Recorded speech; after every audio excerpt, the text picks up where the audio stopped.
Choose the sentence with the noun in the possessive case. Yerlik halda isimli düzgün cümləni seçin. A variantında his suitcase was lost at the airport. Ümumiyyətlə burada yerlik hal qeyd olunmayıb. Sadəcə yerlik halda olan əvəzliyimiz var. Bizdən isə isim tələb olunur.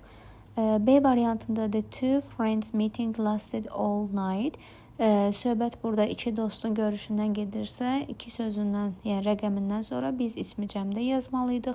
S apostrof olmalıydı ki, doğru yerlik hal olsun, ancaq səhv qeyd olunub. C variantında Sam and Mary's hands were dirty.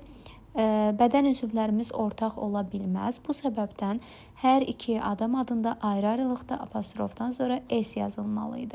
Sam'da apostrof S yazılmadığı üçün yanlış sayılır. I saw a few birds flight across the sky. D variantında yenə a few kəmiyyət göstəricisindən sonra biz sayılan cəm ismi yazmalıyıq. Bu səbəbdən birds ismi S apostrofla qeyd olunmalıydı ki, qrammatik cəhətdən doğru hesab edilsin. Apostrof S, yəni tək yazıldığı üçün səhv sayılır. Və Y variantında the scientist research changed modern physics.